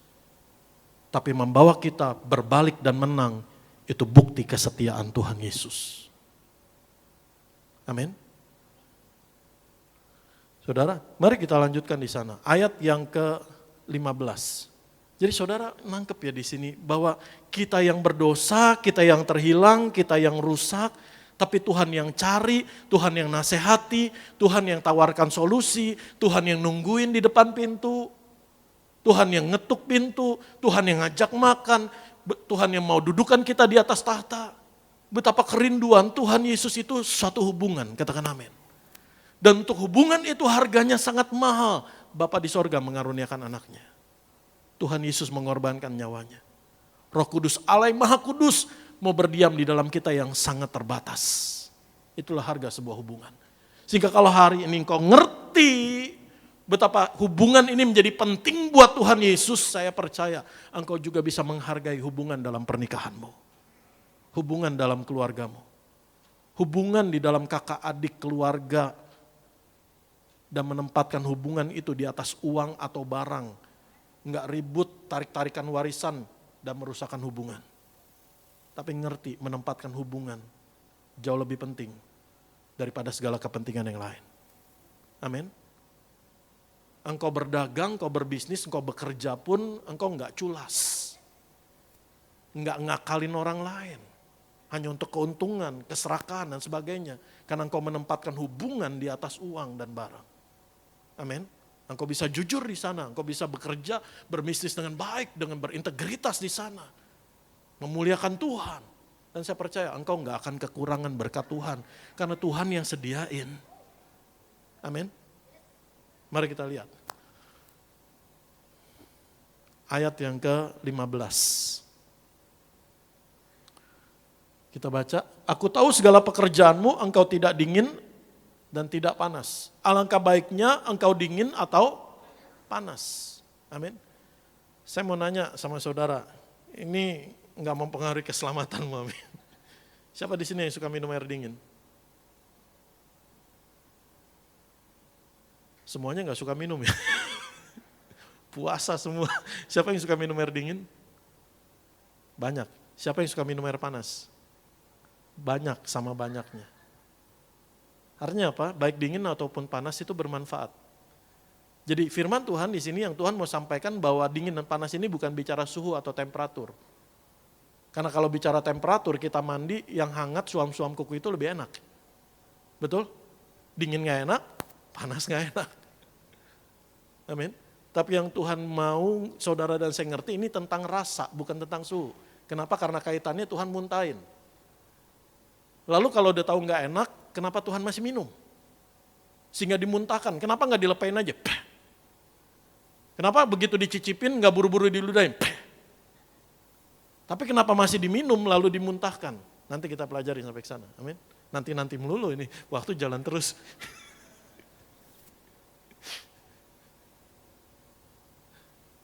Jadi ternyata pada zaman itu ini berkaitan dengan air minum. Baik dingin itu bermanfaat, betul? Kalau orang lagi panas terik, minum air dingin itu berguna banget, bermanfaat banget, betul? Dan air panas juga menyehatkan. Kalau saya tenggorokan saya lagi gatel dan ada waktu tuh kayak gatel pengen batuk-batuk terus. Saya nggak minum obat batuk, tapi saya minumin air panas, reda baru bisa tidur. Jadi dua-duanya menyehatkan, berguna, bermanfaat. Jadi kalau yang suam-suam kuku itu nggak bermanfaat. Enggak berguna. Bahkan kata suam-suam kuku di sana untuk menekankan kepada apa? Kepada rasa bahwa air yang jenis ini nih menyakitkan. Enggak aman. Bahkan kalau dalam tingkat yang lebih keras lagi seperti racun. Sehingga ketika masuk diminum dimuntahkan. Jadi Tuhan sedang menasihatkan supaya kehidupan saudara dan saya ini bermanfaat, berguna. Tidak menyakitkan, tapi menyehatkan tubuh Kristus, bukan menyakitkan tubuh Kristus. Amin. Dalam hubunganmu, di dalam sosialmu, di dalam gereja, di dalam sama anak Tuhan, sama tubuh Kristus, bukan untuk saling menyakitkan, tetapi untuk menyehatkan, katakan amin.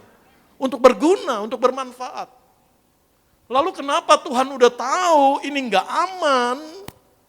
Karena pada zaman itu saudara, secara arkeologi ditemukan dari batu marmer itu, ternyata mereka mengutus dua orang setiap tahun untuk selalu menginspeksi saluran pipa mereka agar dipastikan aman. Rasanya tidak berubah. Coba tiba-tiba saudara minum dari air minum pam saudara, rasanya pahit. Belum saudara minum, saudara udah lepain. Betul? Tapi kenapa Tuhan menelan sampai Tuhan minum, sampai Tuhan muntahkan? Artinya apa? Tuhan tahu air ini menyakitkan, air ini rusak. Tapi Tuhan mengorbankan dirinya. Amin. Tuhan Yesus tuh, dia coba telan walaupun dia tersakiti. Walaupun gak enak buat dia coba telan itu. Dan ketika dia muntahkan dia gak buang. Tapi dia pulihkan, katakan amin. Tuhan Yesus rela. Walaupun kita jahat, walaupun kita rusak, tapi Tuhan rela.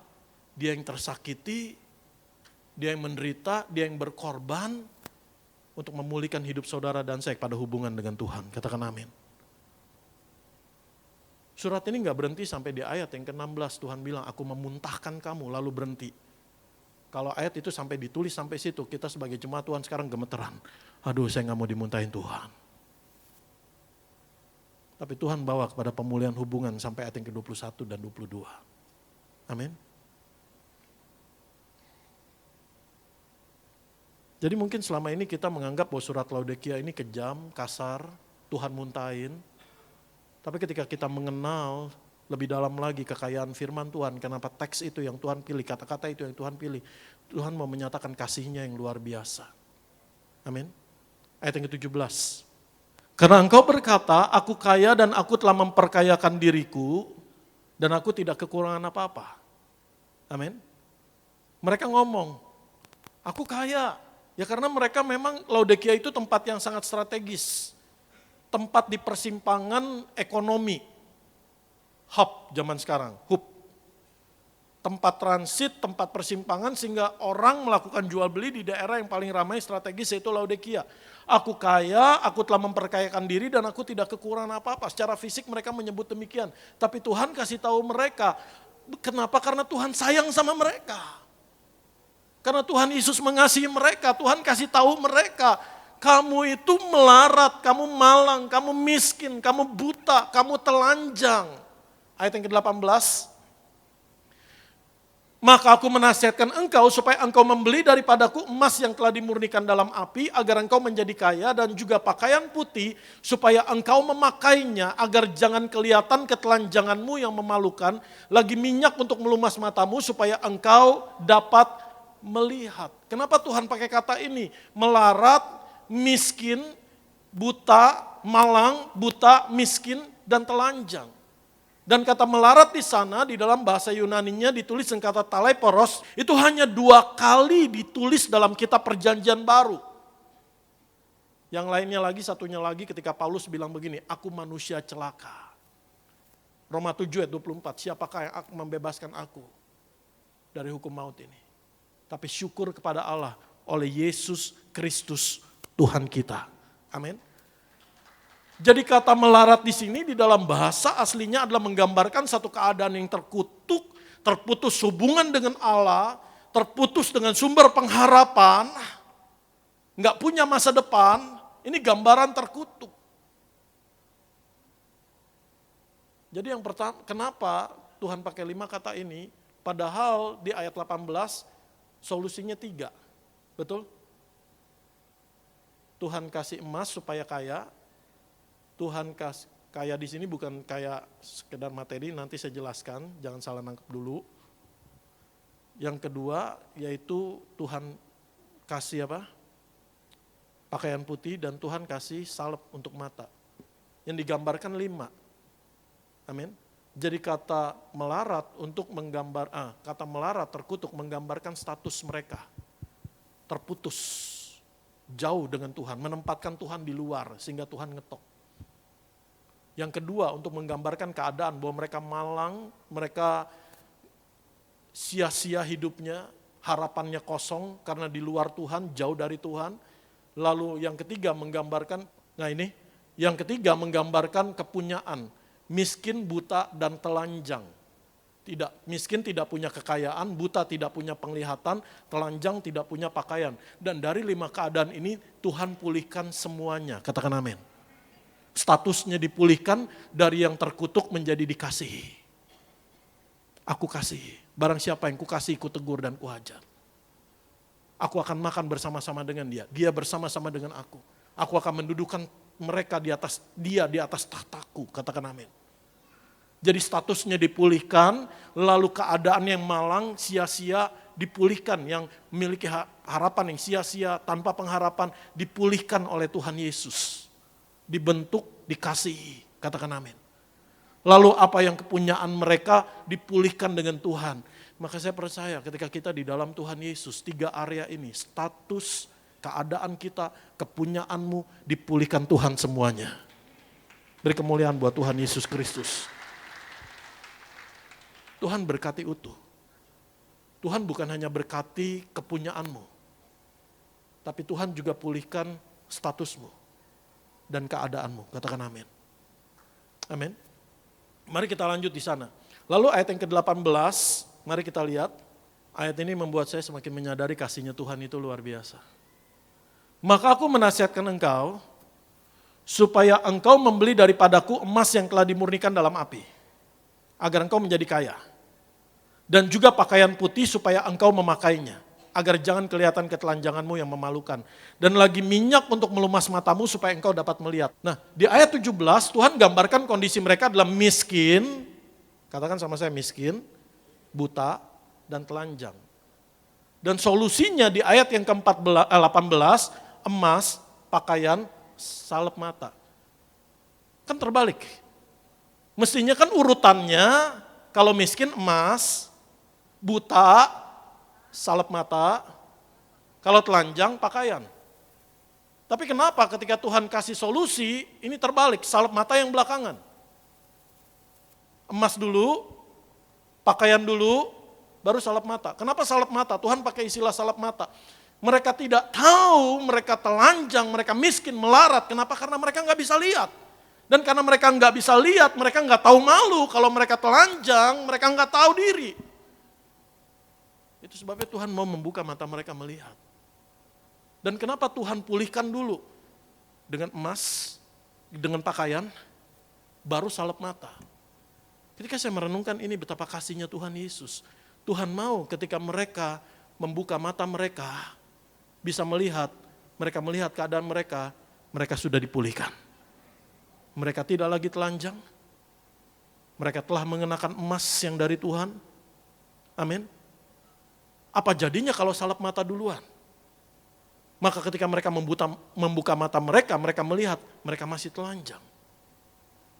Jadi Tuhan nggak mau ketika Tuhan memulihkan saudara dan saya, engkau masih melihat keberdosaanmu, kehinaanmu, yang Tuhan Yesus mau engkau lihat keindahanmu di dalam Tuhan. Pemulihanmu, keadaanmu yang baru di dalam Tuhan, katakan amin. Dan firman Tuhan ini juga untuk menasihatkan saudara dan saya, sekalipun kita belum melihat, kita percaya, kita menerima, katakan amin. Beri kemuliaan buat Tuhan Yesus Kristus. Amin. Betapa luar biasa kasihnya Tuhan.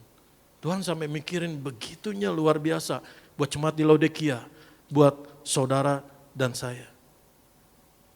Bahkan Tuhan Yesus melayani mereka, kasih mereka emas, kasih mereka pakaian dalam keadaan kebutaan mereka. Artinya apa? Tuhan melayani saudara dan saya di tengah ketidakmampuan kita, di tengah keberdosaan kita, di tengah kita bisa belum melihat kasih kebaikan Tuhan. Tuhan Yesus tetap melayani saudara dan saya. Amin. Tuhan bilang beli daripadaku. Kenapa? Karena Tuhan Yesuslah sumber. Gimana mereka bisa beli? Kalau mereka telanjang, miskin, nggak punya apa-apa. Apa yang mereka bisa bayar kepada Tuhan? Gimana mereka bisa beli? Ini pertanyaan logika kok. Saudara mikir aja. Gimana mereka bisa nerima itu? Apa yang harus mereka bayar? Boro-boro, periksa kantong. Ini masih ada permennya, masih bagus. Mereka baju aja nggak punya, apa yang mau dibayar? Gimana bayar? Artinya apa? Tuhan Yesus beri itu cuma-cuma. Bagian saudara dan saya percaya, terima. Karena hubungan itu dua arah. Tuhan kasih kepada kita dan kita percaya menerima dari Tuhan Yesus Kristus. Hubungan itu dua arah. Tuhan bilang, aku akan makan bersama-sama dengan dia, tidak titik. Dan dia bersama-sama dengan aku. Amin. Dan kata makan di sana yang digunakan itu di dalam teks bahasa Yunani umumnya digunakan kata estio. Tapi ketika kata makan di sini yang digunakan adalah dipneo. Apa bedanya antara makan? Makan aja itu menggambarkan satu hubungan kedekatan. Amin. Saudara, jadi apalagi seorang raja mengundang makan itu bukan sembarangan orang. Hanya yang punya hubungan erat, dekat, keluarga yang bisa makan dengan raja. Amin. Dan kata dipneo ini lebih dari kata makan estio. Kenapa? Karena kata dipneo ini artinya adalah bukan hanya sekedar makan, tapi to make meal together. Bukan hanya ada di ruang makan, tapi sejak dari dapur udah sama-sama bikin makanan itu bersama-sama. Katakan amin. Jadi apa artinya ketika Tuhan mau menggunakan kata ini, Tuhan Yesus mau membawa saudara dan saya kepada hubungan yang lebih dalam lagi, lebih erat lagi, lebih dalam lagi dengan Tuhan. Kata dipneo, kata yang sama ketika Tuhan Yesus katakan, inilah tubuhku yang diserahkan bagi kamu, makanlah ini. Katakan amin. Beri kemuliaan buat Tuhan Yesus Kristus. Saya undang pemain musik, pemimpin pujian. Saya nggak bisa menyelesaikan semuanya. Kenapa pakaian putih? Pakaian putih bicara kemenangan. Karena pada saat itu kalau adalah atlet diperlombakan, maka ketika dia menerima mahkota juara, maka dia akan mengenakan pakaian putih. Dan juga pakaian putih bicara kekudusan, kesucian, kesetiaan. Ini yang Tuhan Yesus mau saudara dan saya terima dari Tuhan, kemenangan, kekudusan, kesucian, kesetiaan. Punya hubungan yang erat dengan Tuhan. Bukan transaksional dengan Tuhan, tapi relational. Seringkali kita memperlakukan Tuhan transaksional. Ketika kita ada maunya, kita berdoa lebih lama. Kita lebih rajin datang ke gereja. Kita lebih rajin baca Alkitab. Puji Tuhan kalau setelah engkau menerima apa yang dari Tuhan, apa yang kau doakan, kau tetap konsisten. Dulu saya juga begitu, ketika sudah menerima dari Tuhan, kendor. Ke gereja enggak seperti dulu. Senin ketemu Senin.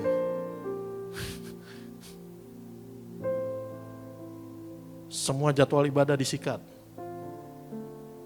Minta didoakan sana sini. Enggak ada yang salah tentang itu. Tapi being konsisten. Hubungan dengan Tuhan is a consistency. Amin. Kenapa Tuhan bilang beli daripada emas? Terjemahan bahasa Indonesia, emas yang telah dimurnikan dalam api. Tapi jelas di dalam bahasa Yunaninya ada kata puros. Emas yang telah dimurnikan keluar dari api. Katakan amin. Kekristenan, hubungan dengan Tuhan. Memang pasti ada masalah, ada pencobaan, ada tekanan. Tapi Tuhan Yesus pasti membawa saudara dan saya keluar dari sana. Katakan amin. Dan ketika engkau keluar dari sana sebagai pemenang, engkau akan kaya. Jangan wow dulu. Bukan langsung lihat rekening nambah. Tapi kaya akan pengalaman dengan Tuhan. Kaya karena mengalami penyertaan Tuhan. Kaya karena mengalami kasihnya Tuhan luar biasa. Beri kemuliaan buat Tuhan Yesus. Mari kita bangkit berdiri. Satu hal yang kurindukan. Satu hal yang ku rindukan, ya Tuhan, selalu berada di dekat-Mu dengan senap hati, dengan senap jiwa, ku menanti di hadirat-Mu. Satu hal yang ku rindukan, ya Tuhan, selalu berada di dekat-Mu dengan senap hati, dengan senap jiwa, ku menanti di hadirat-Mu. Lebih dalam lagi ku rindu Kau Tuhan, lebih dari segala yang ada. Lebih dalam lagi ku cinta Kau Yesus, ku mengasihi-Mu. Pagi hari ini bukan untuk orang yang belum mengenal Tuhan. Tuhan bilang aku berdiri di muka pintu dan mengetuk. Tapi buat orang yang mengenal Tuhan, buat jemaat yang dikasihinya, Tuhan bilang aku berdiri di muka pintu dan mengetuk. Kadang-kadang kita menempatkan Yesus di luar. Mohon maaf, saya tidak menyinggung siapapun. Para teman-teman yang melayani Tuhan Yesus di tempat ini saya kasihi. Memang benar kita melayani Tuhan ada di dalam gereja. Tapi kita kadang menempatkan Yesus di luar. Kita gak beribadah sama Tuhan. Kita hanya sibuk duduk. Tapi gak duduk mendengarkan firman Tuhan. Gak ikut memuji menyembah Tuhan. Gak beribadah kepada Tuhan. Mari buka pintu. Bawa Yesus masuk di dalam pelayananmu. Tempatkan Yesus ada di dalam pelayananmu. Bawa Yesus masuk di dalam pekerjaanmu. Bawa Yesus masuk di dalam keluargamu, dalam pernikahanmu. Bawa Yesus masuk di dalam kepandaianmu, di dalam kemewahanmu, di dalam kekayaanmu. Bawa Yesus masuk. Jangan keluarkan Tuhan Yesus dari berkat, dari pekerjaan, dari kekayaan, dari keberhasilanmu. Apa yang seperti dilakukan oleh orang Laodikia. Mereka berhasil, mereka sukses secara fisik. Tapi mereka gak membawa Yesus di dalam keberhasilan mereka. Dan Tuhan gak membuang mereka. Tapi Tuhan Yesus yang cari mereka. Tuhan yang pulihkan mereka. Tuhan Yesus yang berkati mereka. Tuhan Yesus yang membawa mereka dalam hubungan yang erat dengan Tuhan. Dan ketika hubungan mereka dipulihkan, status mereka dipulihkan, keadaan mereka dipulihkan, kepunyaan mereka dipulihkan. Dan Tuhan Yesus bawa dalam kemenangan. Mari, jangan keluarkan Yesus dari kesibukanmu. Even di tengah bisnismu, di tengah pekerjaanmu yang kredit, yang hektik, bawa Yesus masuk. Katakan sama saya, lebih dalam lagi, lebih dalam lagi. Lebih dalam lagi. Ku cinta Kau Tuhan, lebih dari segala yang ada. Lebih dalam lagi, ku cinta Kau Yesus, ku mengasihi-Mu. Kita berikan kemuliaan buat Tuhan Yesus. Haleluya. Lebih dalam lagi, ku rindu Kau Tuhan, lebih dari segala yang ada. Lebih dalam lagi, ku cinta Kau Yesus, ku mengasihi-Mu.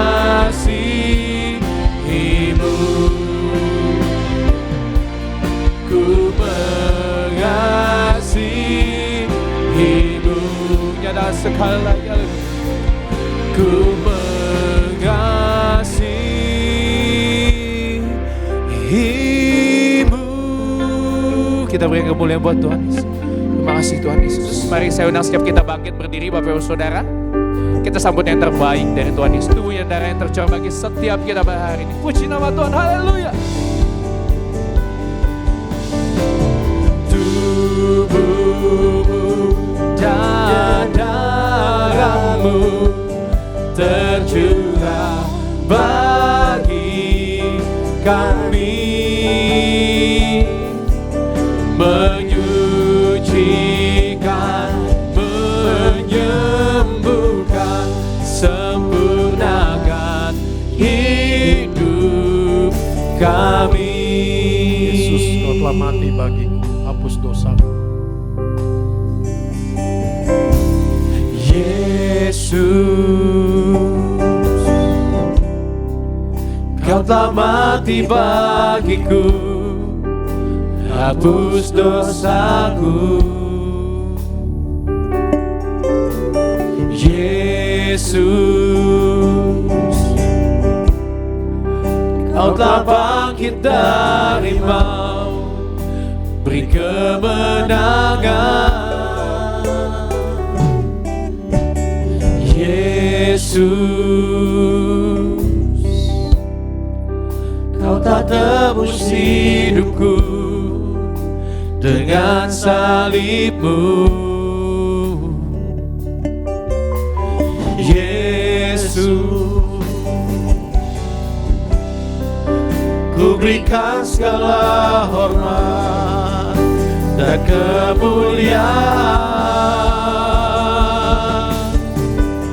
Tubuhmu dan darahmu tercurah bagi kami, menyucikan, menyembuhkan, sempurnakan hidup kami. Tubuhmu Yesus menyembuhkanku, darahmu Yesus menyucikanku, ku jadi baru karena kasih-Mu. Haleluya, haleluya. Mari kita angkat tubuh Tuhan Yesus. Buat pengorbanan Tuhan Yesus yang begitu besar, hanya dengan satu tujuan, membawa saudara dan saya punya hubungan yang tidak bisa dipisahkan dan dirusakkan dari Tuhan Yesus Kristus. Bersama Tuhan Yesus, sekarang dan kekal selama-lamanya di sorga. Dalam nama Tuhan Yesus, kami mengucap syukur, kami mengucap berkat. Inilah roti yang turun dari sorga, inilah tubuh Tuhan Yesus Kristus, Tuhan kami, Juru Selamat kami. Tuhan Yesus hancur di atas kayu salib, ditombak, ditikam, digantung, dan Tuhan Yesus mati dan bangkit untuk membangkitkan kami pada akhir zaman. Tuhan Yesus mengaruniakan kami keselamatan, hidup kekal di sorga bersama Tuhan Yesus, bersama keluarga kami sepanjang masa. Tubuh Tuhan Yesus hancur memikul segala dosa kami, pelanggaran kami, kutuk dosa dan hukuman dosa kami. Dan Tuhan Yesus menjadikan kami milik kepunyaan Tuhan Yesus. Biji mata kesayangan Tuhan Yesus. Anak Bapa di sorga, ahli waris kerajaan sorga, bait Roh Kudus. Kami bersyukur Tuhan Yesus berkorban, menggantikan, menanggung kami, menyelesaikan buat kami. Tuhan Yesus memikul segala penyakit, penderitaan, kelemahan, kesesakan, kesengsaraan kami, kemiskinan kami, ketelanjangan kami. Tuhan Yesus yang pikul di atas kayu salib agar kami bersama keluarga sembuh, sehat, pulih, damai sejahtera, sukacita, mulia, diberkati Tuhan Yesus, kudus, benar dalam nama Tuhan Yesus. Kami bersyukur oleh darah Tuhan Yesus, oleh tubuh Tuhan Yesus, kami disembuhkan, tubuh jiwa roh kami disempurnakan, kami tidak terkapar sakit, kami tidak terkapar di meja operasi, tidak pikun, tidak lumpuh, tidak koma, tidak terkapar di ruang ICU, di mana kami melangkah, kami sehat, kami menerima kekuatan Tuhan Yesus sampai Tuhan Yesus datang kembali. Dalam nama Tuhan Yesus, inilah tubuh Tuhan Yesus Kristus.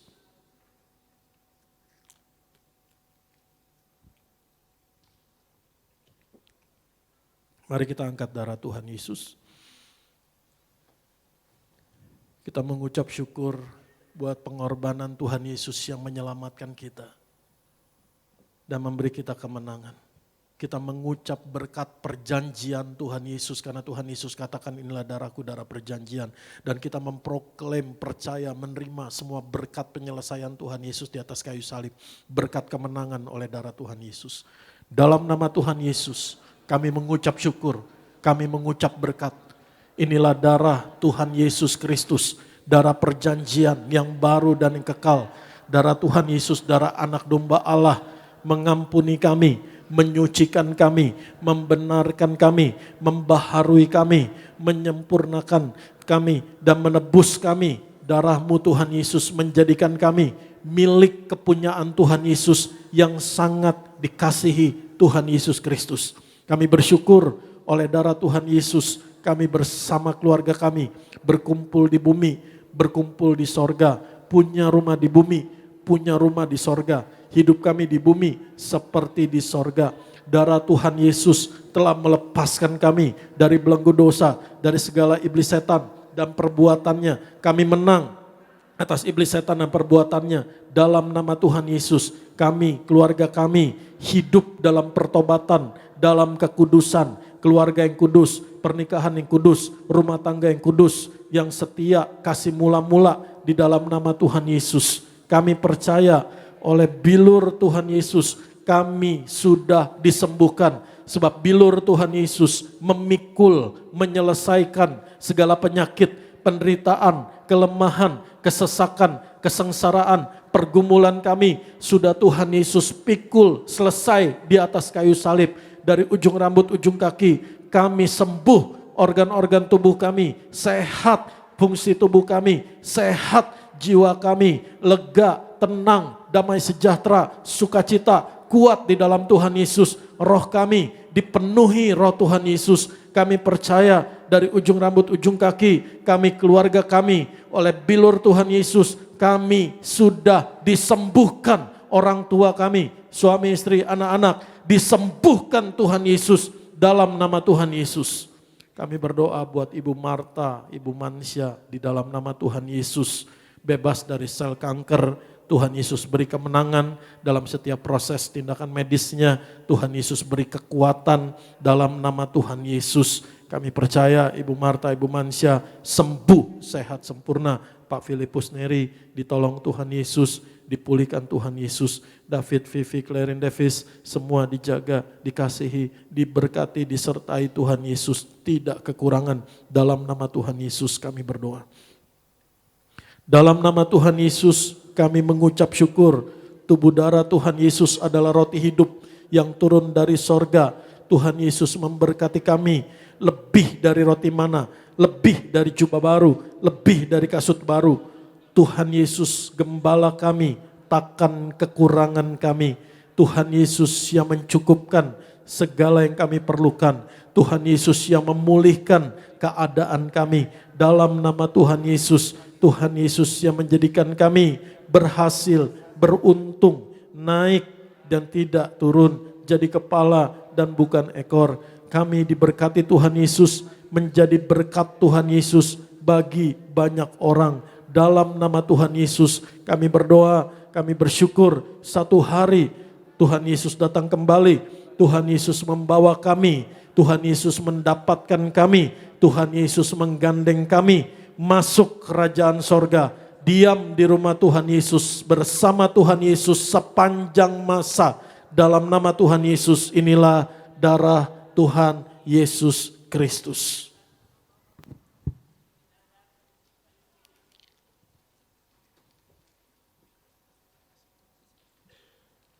Kita hari ini bersyukur pada Tuhan Yesus kita telah menyatu dengan tubuh dan darah Tuhan Yesus Kristus.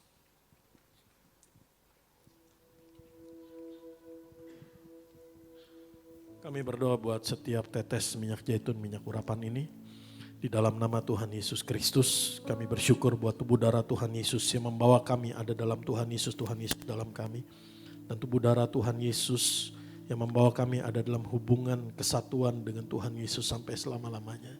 Terima kasih Tuhan Yesus.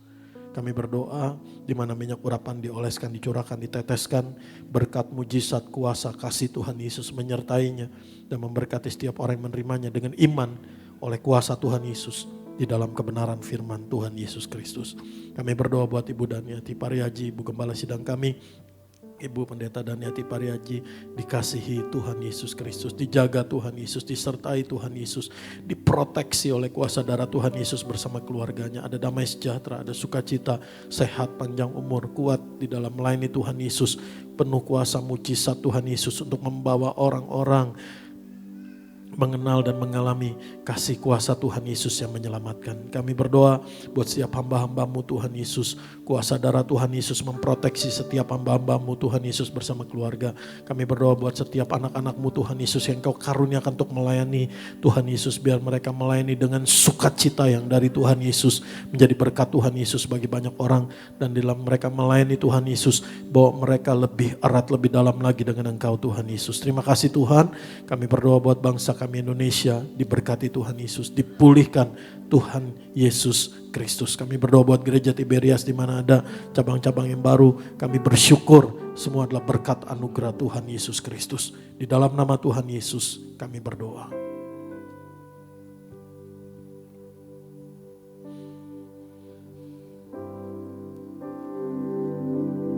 Ada kuasa dalam darahnya, darah domba Allah. Ada kuasa dalam darahnya, darah anak domba Allah. Ada dalam darahnya, darah domba Allah. Ada kuasa dalam darahnya, darah anak domba Allah. Angkat kedua tanganmu. Apa yang menjadi janji Tuhan Yesus dalam Yesaya 58 ayat 11 ini, yang kau dengar, kau terima dengan iman, dikenapi dalam hidupmu. Tuhan Yesus menuntun kamu senantiasa. Tuhan Yesus membaharui kekuatanmu. Dan Tuhan Yesus mengenyangkan, mencukupkan, memenuhimu. Bahkan di tengah tanah yang kering sekalipun, engkau tidak kekurangan. Tuhan Yesus yang menjaga hidupmu seperti taman yang diairi dengan baik. Dan seperti mata air yang tidak pernah kering. Kasih yang sempurna, anugerah berkat yang terbaik dari Bapa di sorga. Damai sejahtera, sukacita, kasih sayang yang dari Tuhan Yesus menyertaimu. Kasih karunia Tuhan Yesus yang melimpah menyertaimu. Dan persekutuan yang manis, yang erat, yang satu dengan Roh Kudus ada di dalammu. Roh Kudus menuntun, menolong, menjagamu. Sampai hari Tuhan Yesus datang kembali untuk membawa kita hidup kekal di sorga. Kita dimahkotai Tuhan Yesus di tahta anak domba Allah. Sampai hari itu terjadi, setiap hari hidupmu di dalam nama Tuhan Yesus Kristus. Di dalam nama Tuhan Yesus Allah yang hidup. Setiap hari juga terjadi. Engkau akan terheran-heran, engkau akan tercengang-cengang, engkau akan terpesona betapa Tuhan Yesus sangat mengasihimu. Kebajikan kemurahan Tuhan Yesus dilimpahkan kepadamu. Kasih setia Tuhan Yesus melingkupimu. Dan kemuliaan Tuhan Yesus memahkotaimu. Kemenangan Tuhan Yesus memagarimu. Di dalam nama Tuhan Yesus, oleh Tuhan Yesus dan di dalam Tuhan Yesus, engkau diberkati. Setiap kita katakan, Amin. Shalom saudara. Ku kagum padamu, Allah penciptaku. Sekalipun kau lepaskan genggaman tanganmu, kau jaga langkahku, tetap di jalanmu, sampai ku terima semua janji-janjimu. Ku kagum padamu, Allah penciptaku. Sekalipun kau lepaskan genggaman tanganmu, jaga langkahku, tetap di jalanmu, sampai ku terima